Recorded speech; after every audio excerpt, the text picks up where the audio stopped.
Hi guys, you're welcome back to the Deyon podcast. I am super excited to deliver this episode.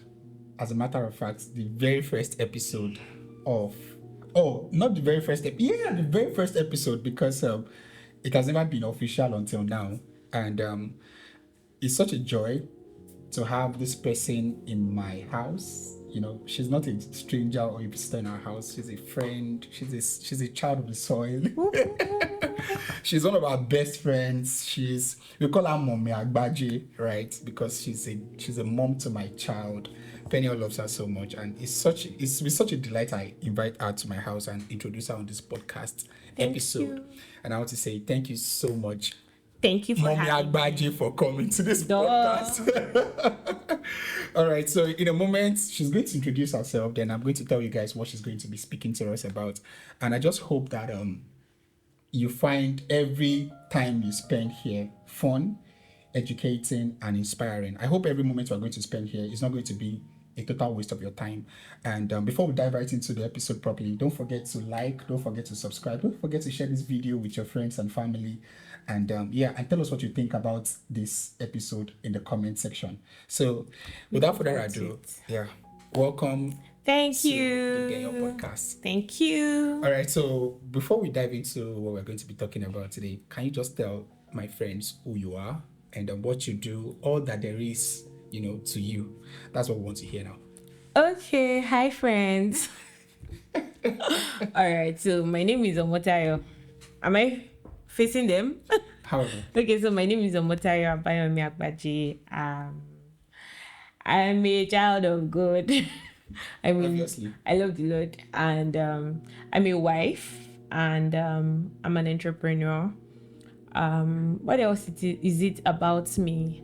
I think that I consider myself a multi-potentialite. Like, I see myself doing many things, and by the help of God, I try not to be a jack of all trades, master of none, but there's no way that I can be master of too many things. But as much as possible, I try to make sure that what my hands find to do, I do it very well. Well, in a nutshell, that's what I call do everything you want in India, because you are one of those people that I can consider or I call my role models. Wow. I've not said that to your face before. Wow. Honestly, you How? Please. when you live your life challenges me in many ways. Your family challenges me.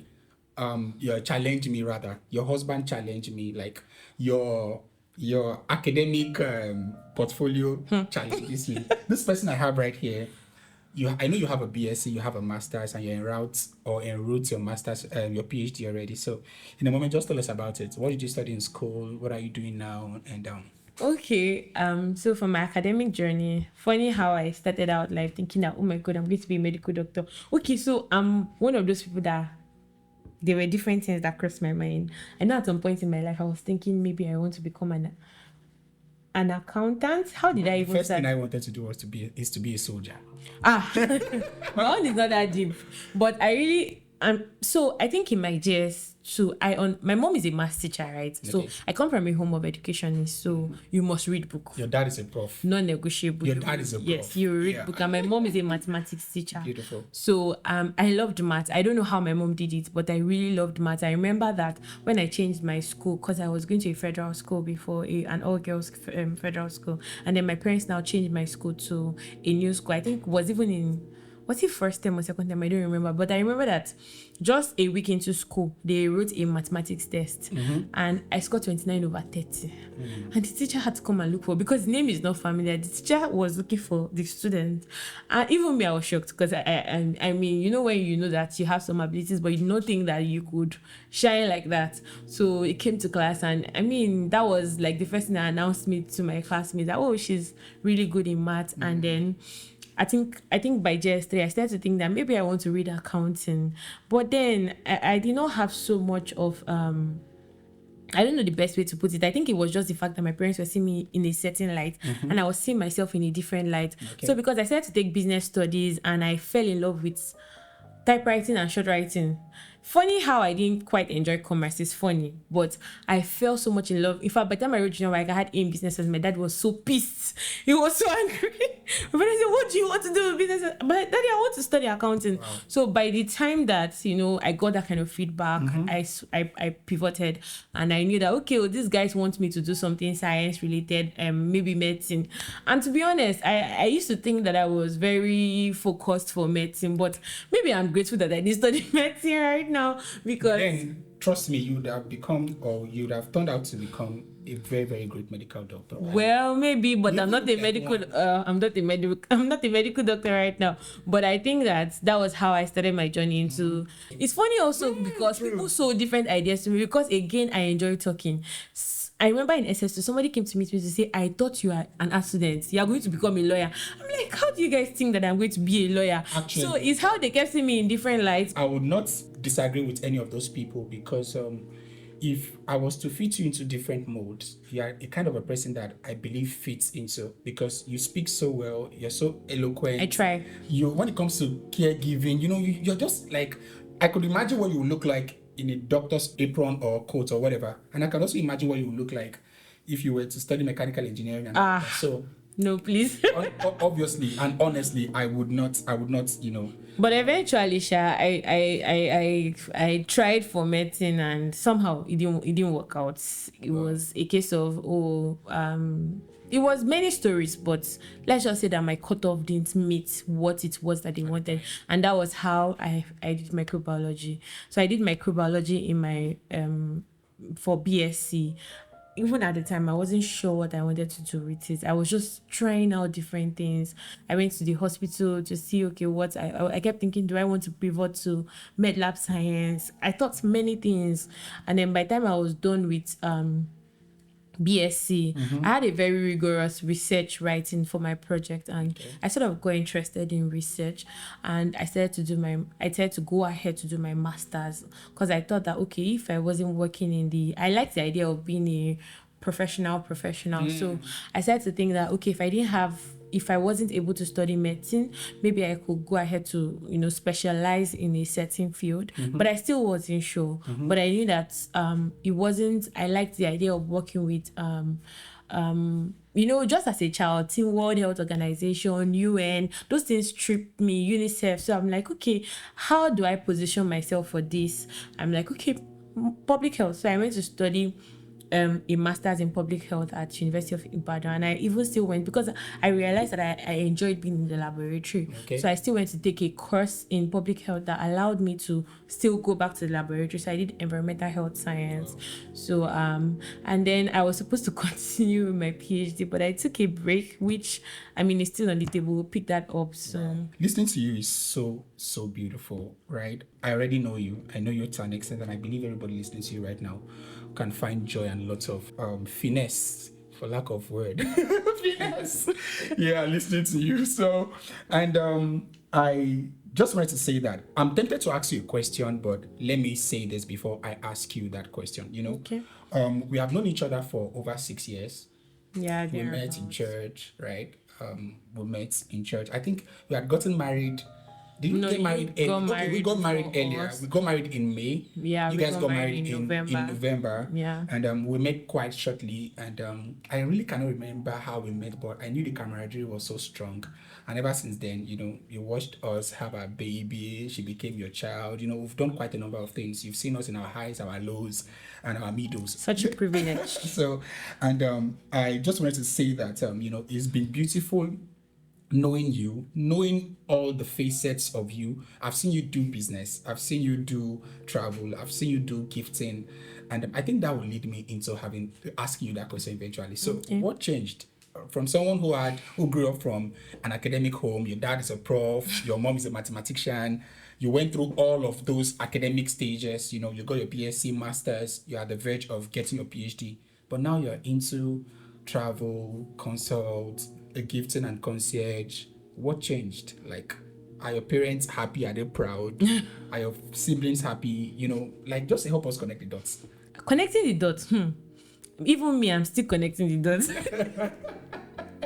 Because honestly, I say it every time that I'm on a journey. My journey of pivoting like pivoting careers, if I can say so. I cannot talk about it without talking about the influence of God.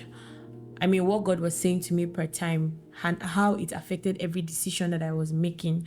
So I remember that I was volunteering for an organization in between working for this gym, and then I remember that it was also the year that I was going to get married. And I took a break from work and I started to chase. I remember God had told me in that season, he had told me to not look for a job, he was going to settle me.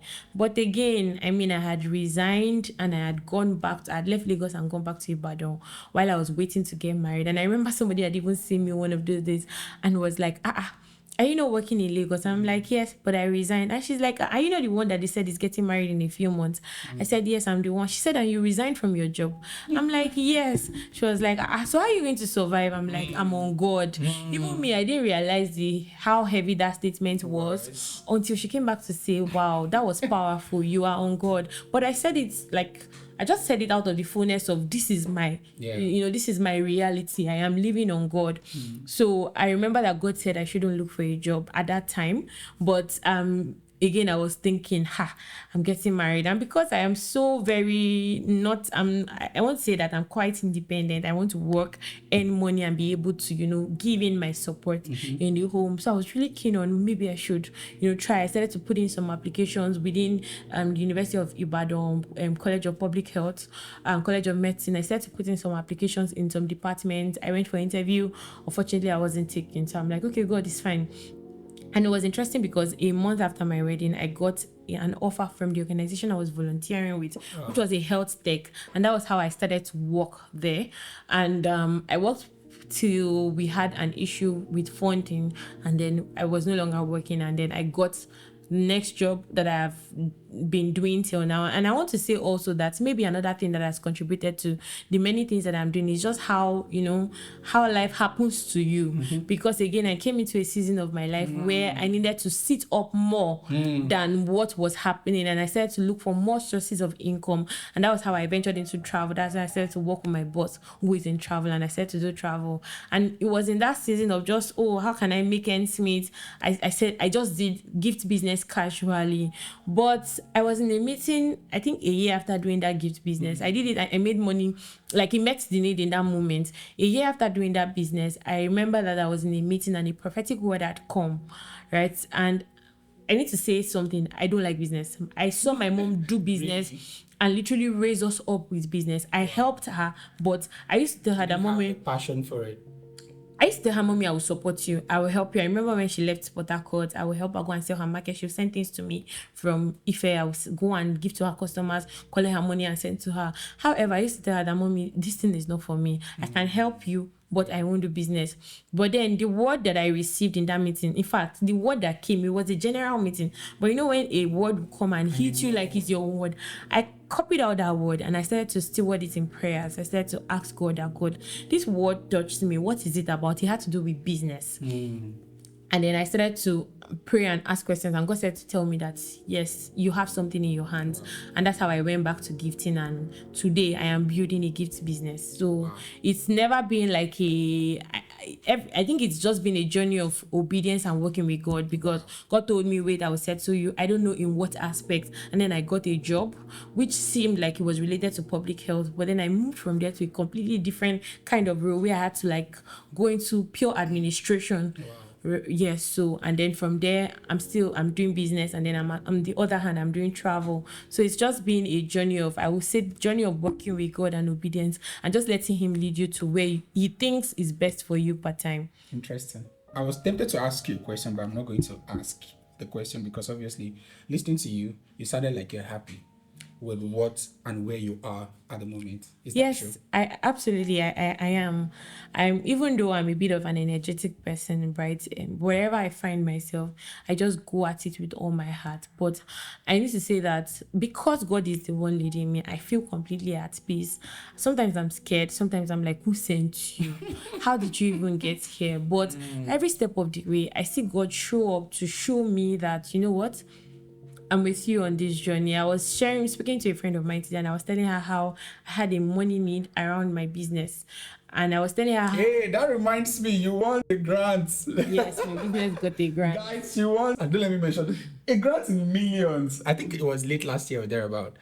No, early this year. Oh, I wish we have enough time so you could tell us a bit about it. But guys, if you want to learn about how to win a grant, if you're an MSME, a small business owner, or even I don't even like to calling out small business owners is an insult to Omotayo. Please, small business owner, please.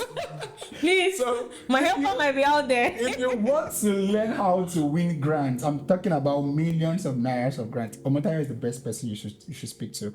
So I will not be able to. We might not be able to dive into all of that, but I just need to say that, and I'm sorry I cut you short. Do you know what just came to my mind? I think we're going to have a follow-up episode. I tell you, that is going to, beyond meeting you and saying all of this, yeah. I think we should bring you back so you can come teach my friends how to win a grant. Wow. Guys, if you want her to come back and teach us how to win a grant, that's masterclass. Like, please just type yes, or come, whatever, just say whatever you must say that ties your response to what we just asked now, right? So it will be so beautiful, because I know there are many, business owners out there, many students doing business, many young people doing business, fresh graduates, undergraduates, and they will need, such insights. And please, that is disclaimer. That is the gap. That is the gap that Deyon stands to bridge, right? Because this podcast exists to prepare people before life happens to them, right? Because many times we don't prepare for many things, yeah, and we're still going to get there. So that's what this podcast does, and it will be such a delight to have you speak. And speaking of life happening to people, I know that since we met, it's been beautiful, right? And I was going to say something that does not even need saying anymore, because you've actually flowed into the conversation. Because I was going to say that, this conversation is not because you're perfect, right? We didn't bring you here to come and speak because we assume that you are perfect or you have your life figured out. You are still in that process of trying to do. To journey. Right? And I like the fact that you are being vulnerable, you are sharing openly, and we didn't even say the title of this episode. So on this episode, what we're actually trying to say is that we have invited Omotayo here. I don't even feel comfortable calling Omotayo. Yeah, can I just go back to my mommy Agbaje? Ignore him. Like, I'm scared calling you Omotayo. I've never called you Omotayo before now. Except for the business meetings we've had with, I'll walk away. All right. So Omotayo is actually here to talk to us about life lessons that school never taught her, right? And this is what this series is all about, right? We are here to share life lessons that school never taught you. Many of us go to school hoping that school would become the building blocks of our lives, but many of us would spend 5, 4, 6, 7, even 10 years. If Nigeria happens to you, you're on campus and you figure out that you've spent a lot of money, you've wasted a lot of, not waste actually, you've spent a lot of time as well. But at the end of the day, like someone like you who went through all you went through, studied this, studied that, had BSc in this, had masters in that, and yet you are into concierge, gifting and all of those things. So we're just here to maybe share those insights so that maybe there's somebody here who is still on campus, right? Or who is still trying to figure out life, even though we are not saying don't go to school. We are not saying school is a scam. But while you are doing what you're doing in school, you can start preparing for, life after campus. And so you're also going to be telling us everything you wish you knew before graduation, right? And how you actually got here. I know you are doing well. I'm your friend. I'm trying. You are doing very, very well. I'm trying. God is helping me. And we are so engraced to be identified with you and to have Penny call you mommy. So now let's dive into the questions. So how do you create these multiple opportunities without losing focus? I think that one of your biggest hack is organization. That's something that I am developing myself every day on how to stay better organized. But if you like to do many things, right, first of all, you need to even be able to tell yourself, first of all, that I can't do too many things, right? You can't have it all at once. That's the truth. True. Sometimes we tell ourselves, oh, you want to have it all. Something will suffer for something. Yeah. Something will always suffer for something. So are you trying to say that there's nothing called work-life balance? Because I've seen that question gets debated quite a number of times, and I think I am one of those people who resonate with the fact that there's nothing called work-life balance, because definitely what you said is my resolve, that some things would, win while some things will lose. Sometimes, yes. But maybe I'm doing 3 different kinds of businesses, right? There's a season where one business is the primary character. Yeah. Right? I will focus, build the systems in that business, because again, that's where you start to talk about structures and systems.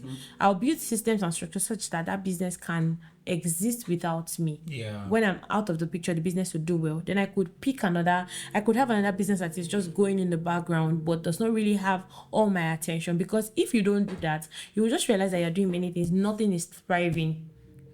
You're doing many things, nothing is making sense, you're just stagnant in all. But you may need to identify that in this season, this is the one thing that I'm doing that is going to be the primary character, right? Does it mean that I'm going to shut down other things? Maybe not. Maybe I get someone to support me on those things. Maybe I take myself out of the picture in that moment. Does it mean that I'm no longer there? Maybe not. No. But in this season, this is what, and once that thing balances, I can be able to focus on other things. Another way is to, again, I've talked about it in a way, but make sure that you are able to delegate. You prioritize and then you delegate. So if I cannot be here, can somebody be here for me? For example, I have a business, I'm running with somebody. Can you go ahead and put yourself in front for this season? While you're in front in that season, this is going, but I don't have time for it. So once I'm able to pull out of this fully, I can now come and focus on this and build it to where it needs to be. So I think that's like the way that you will be able to make the most out of the many things that are coming to your heart to do. And sometimes God gives us ideas right now that are not for now. True. We'll be doing ourselves so much harm by trying to execute, yes, and put energy, and guess what, it will be dissipating the energy that you need to put in the things that matter for now. So the things that matter for now will start to suffer. So sometimes God knows I have all kinds of ideas. Just still some days ago, saying on how I think I want to do a thrift business. A thrift business, okay. Yes. I was like, I'm sure in his mind, you'll be like, where did this one come from again? But it was something that came to my mind. Now, I don't know whether it is something I can do right now, but I put it in a bucket, right? It's something that I desire to do. But I told myself something, there's something I'm building right now. Once what I'm building right now can start, I can now, or I will start this and put someone to be front facing and pushing things while I focus on this. So that's a very prolific response, and it reminds me of this book I'm currently reading. It's called The E-Myths by Michael Giba. It's a book I believe everybody who has an idea or wants to build a business or a company should read. And the book actually addresses the popular failure that many small businesses or companies experience in the first 5 or 7 years of their going public. And it was in that book he was able to explain and make me realize that not everybody who are doing businesses are entrepreneurs, right? And he said for you to, and delegating we all want to do sometimes is not always easy. Yeah, actually. Until a business owner is able to realize that we are all triumphant beings. Triumphant in the sense that for business's sake now, in a business owner we have the entrepreneur, we have the manager, and we have the technician. But most of the time, it is the technician that owns the business, because we know how to do something. We build a business around it. And at the end of the day, we are struggling. We are the CEO. So you've been awesome. We are the manager. We are the technician. We are the one closing the deal. For instance, a tailor, for instance, you are the one sewing the clothes. You are the owner of the business. You are but the there's CEO. a need for a business manager. So true. Yeah. So and saying that actually emphasizes that point on building a system and a structure, like you said. So it doesn't mean you cannot do multiple things, but realize that you want to do multiple things does not mean you have to champion everything, right? Yes. Know when to start, know when to take the back seats, know when understand to your season. Don't try to, we all want to be perfectionists. We all want to be sure that, hey, are they packaging the gift right? Like in your case, has this person called Uber?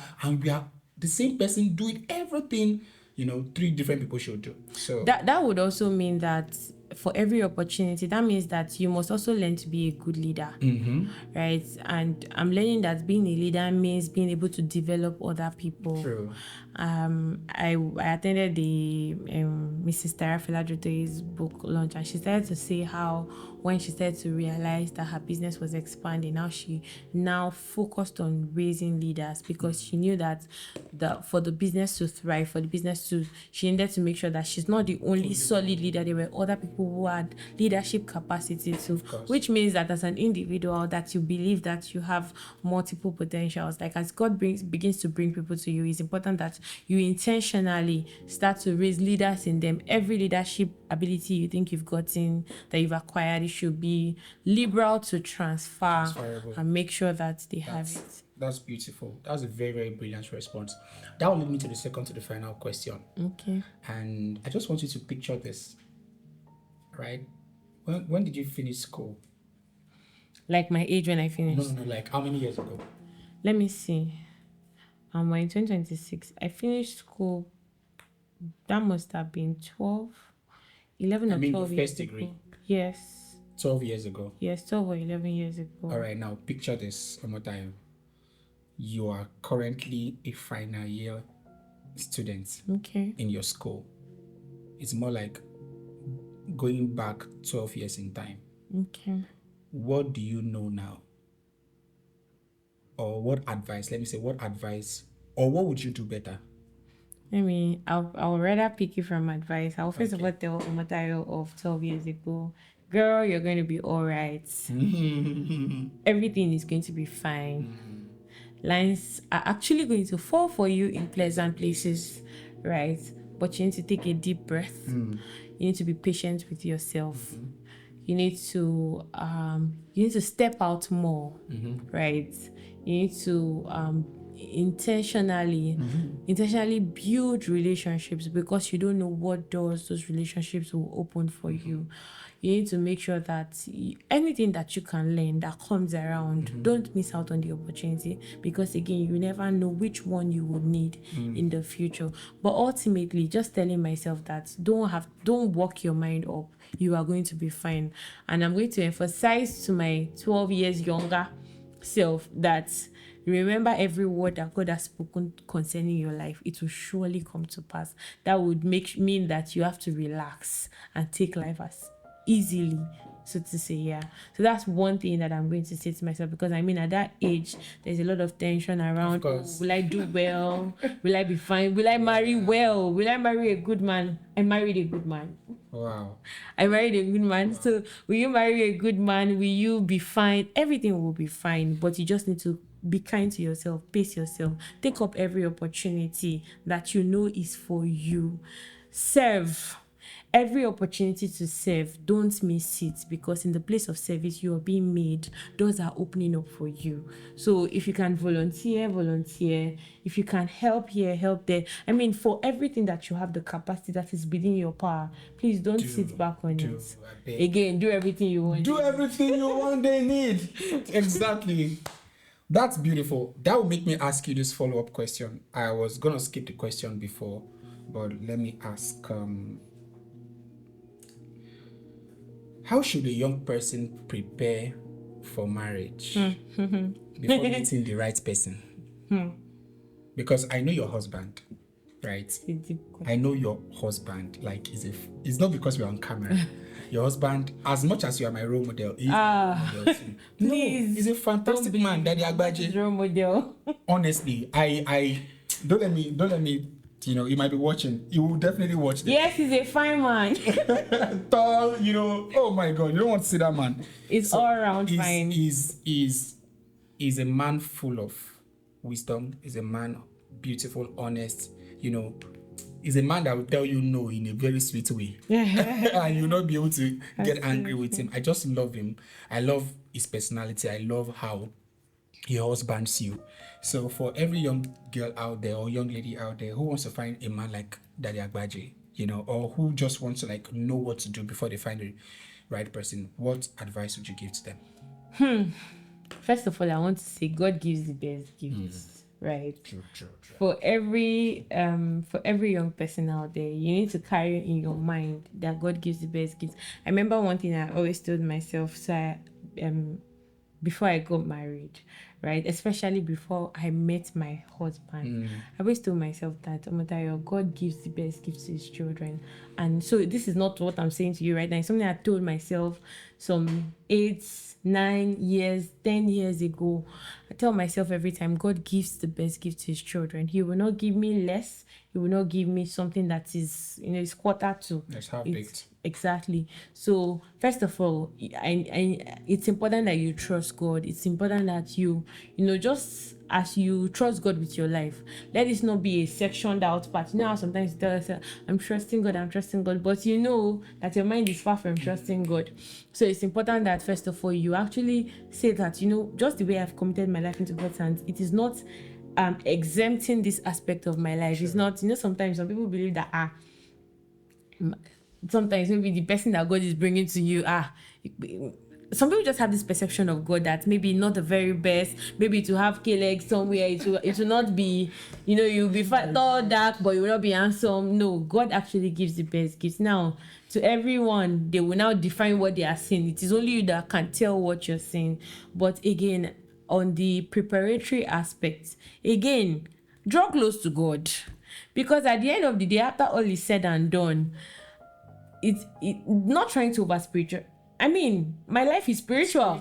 So, we're spiritual beings. Yes, my life is spiritual. So, I want to say that, even for marriage, for me, before, I know when God said to tell me that, you marry at this age, I actually heard God say, you marry at a certain age. And I was not, because as far as I was concerned, with my eyes, I was not seeing a man. There were men, no, but I was not seeing a man for Omotayo. But, I just stayed with God. I trusted God that he said this, he was going to bring it to pass. I had no idea how. And, I used to say that God broke all my marriage jinx. Like, those things that I say, I can never. God broke all my, I can never, right? He broke it. Like, it was obvious that I could tell that this was God. But again, apart from the fact that you're staying with God, you're actually developing yourself. My daddy used to say something. Holy Spirit, help me to remember. He said, men run after successful women. Men run after successful women. Yes. How did daddy used to say it? If you want a woman, first be successful. Women run after successful men. Also, I wish I could get I'll call my brother and he will say it. This daddy used to say it every time. Phone a friend. Please don't you have 3 lifelines on the Deyon podcast. Don't show it though. She's just going to use one of us. Don't show this. Phone a friend. Phone a brother. Hey, what's up? How far? I beg, sharp. I'm on the podcast, but I wanted to remember that thing that he used to say. Women run after. See, I've never said it. Sir, do you want to start again? Please say it again from the beginning. Successful men. Women run after successful men. Yeah, then unsuccessful men run after women. Unsuccessful men run after women. If you want a woman, first of all, be success. If you want a woman, first of all, be successful. Thank you, Ayo. Wow. I said to you, ideally, you're not supposed to be chasing a woman. Like, you're supposed to just attract a woman. So that's why he says, and he says it. Women run after successful men. Unsuccessful men run after women. So if you want a woman, first of all, be successful. So it says it in the sense that, like, you are supposed to naturally just attract a woman. Yeah. Supposed to be, yes, a woman should be chased. Yeah. But not in the sense of if you don't need to, if you are successful, you don't need to chase a woman too much. The woman will just, as you are talking, the woman will do small shakara for you. The woman will do small shakara for you, but she already knows that I'll follow this guy. Like my wife did for me. I'll follow this guy. She already knows in her heart. So just talking about how you should prepare yourself as a guy, you don't want to your first focus in life is not chasing a woman. It's looking for how to become. See, when you become, you naturally, women will flock around you when you become. So, you want to become first, even as a woman too. You want to also become. I remember that before I married, I used to say that I wanted to do this, I wanted to do that before marriage, right? I've done some of it. I think my PhD is one of those things that I said I wanted to do before marriage that I haven't done. However, it's important for you as a woman to also build yourself. So you want to develop yourself financially. You want to develop yourself, of course, spiritually. I've talked about staying with God. You want to develop your character. Because again, your beauty might attract a man, but it's your character that will keep him. The same thing with a man too. Your finesse, TDH can attract a Charisma. woman. You have money, you're doing well. But if you have a bad character, or maybe with some women will still stay because at least you have money. course. But I mean, altogether, if you want to enjoy a beautiful time, because again, marriage is deep. Marriage is beyond Louder. Marriage is deep. marriage is beyond all the camaraderie that we see on social Oh my media and all of God. that. If everybody starts to sit you down and tell you some of their day-to-day struggles in marriage, Crazy, man. you would know that if you don't work on yourself before marriage, every little thing is going to fluster you out of marriage. frustrate you, So it's very important that we actually build ourselves. Even though I always say that, I used to say that, marriage books, I wasn't really a fan of marriage books because I felt like everybody was putting their own story in the books. Yeah. But to be fair, from everybody's story, you learn lessons. you pick notes. Exactly. You're not trying to replicate their life into your own life, but you're learning things that worked for them, things that didn't work, things that they eventually had to do to help them. So I think that you want to prepare yourself to be a total person before marriage. You want to listen to books. You want to, listen to podcasts. Listen to marriage Like this podcasts. one. Like do everything you want there. Yes, you want to listen to podcasts that Don't look for a woman or a man until you listen to this podcast. Actually, That's what she's saying because you don't even know what to do or what to expect. Thank you for saying that one. Flesh and blood has not revealed this to you. you want to invest in studying. You want to invest in listening. Activate all your senses to pick what is. And another thing that I think that I think every young person should have an opportunity to have different marriage mirrors. God gave me the privilege to either stay or meet with different married people, and including my parents. And from it, I started to say, this is what I don't want to see in my marriage. This is what I would really love to see. There are times I had conversations with my husband to say, when I was here, this was who I stayed with. This was something they practiced in their marriage. In fact, and I thought that it was really good. Can we adopt it in our home? I can remember when I was young, my mom would say something. She would say that this is deep actually, so I have to say this in my podcast. Yeah. She would say that if your marriage, she'll be pointing to us because we are 4 boys. Okay. 4 boys, 1 girl. And she will speak to us, she will say, if your marriage is not better than mine, I will not come to your house. So that means that you have to work. Marriage is work. Yeah. You have to work harder. But the work does not start in marriage.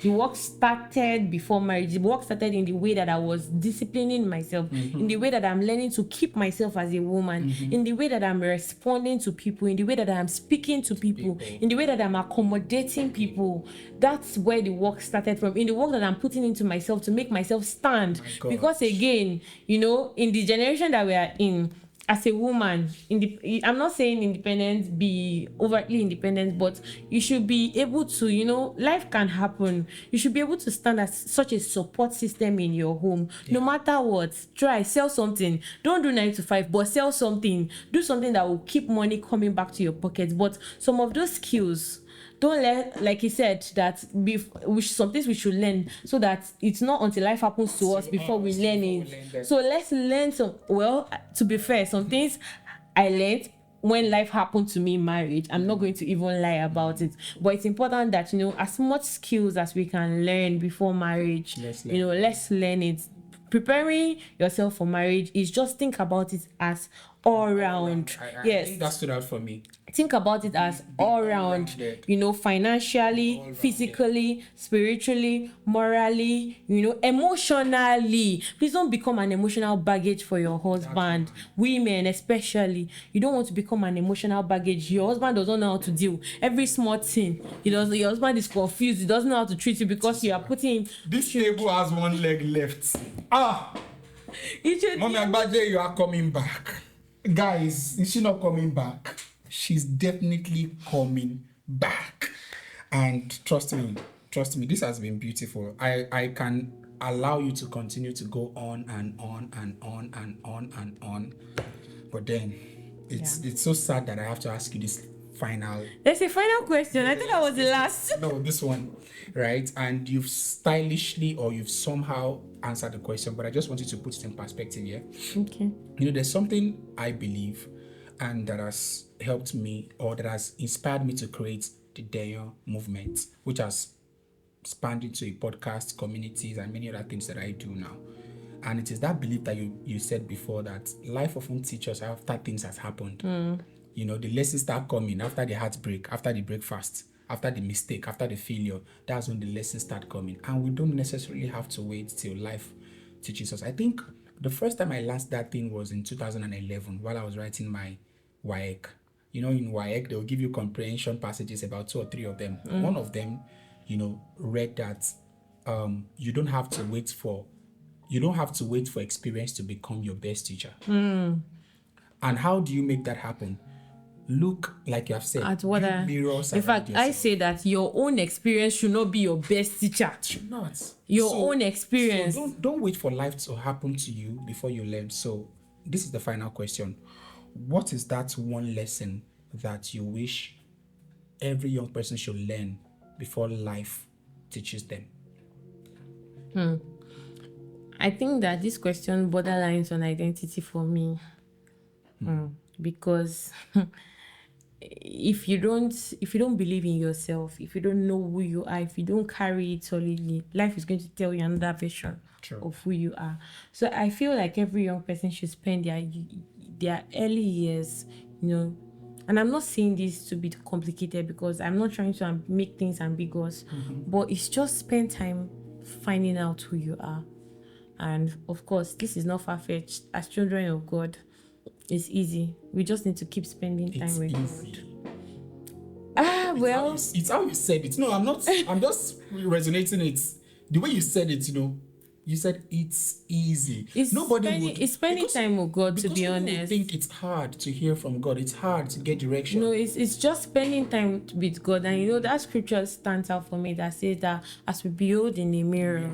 You know, the way I see it is every time I stay with God, every time I read my Bible, it's like a potter carries a clay and is scraping. At least I've gone to where they are doing pottery before. They are scraping, so that's really the way it is. That's the way that I am able to discover who I am every day. Sitting with God, you know, God is putting silent instructions in my heart and being able to see that, oh, so this version of me exists. So, but much more, being able to see ourselves, like it's important for every young person to be able to see themselves through the lens of God, so that the world is not going to define who you are not to you. Because once you are able to confidently carry who you are around with you, even no matter what happens, you know, that is what is going to hold you tight, the knowledge of who I am. So it's not working right now, but this is who I am. That door didn't open for me, but it's not because I'm a failure.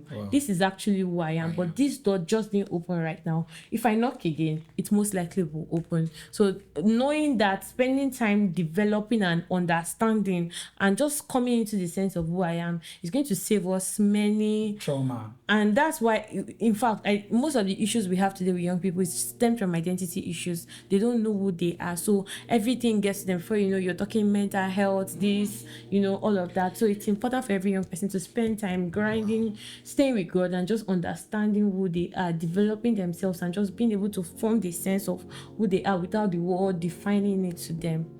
So that's what I would say to that. What are you looking at?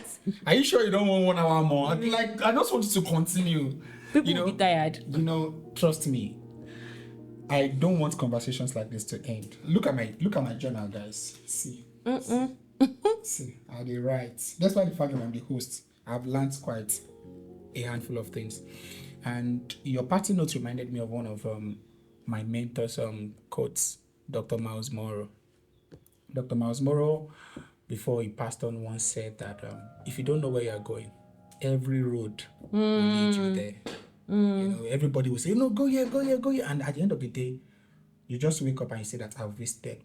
So why don't you just channel all those energy into going to the right source in the first place? And then I also want to say that for every young person, again, I think it's important I say this because in today's time, you know, everybody wants to quick, swift, make it Fast, quick, fast, swift, fast. make it.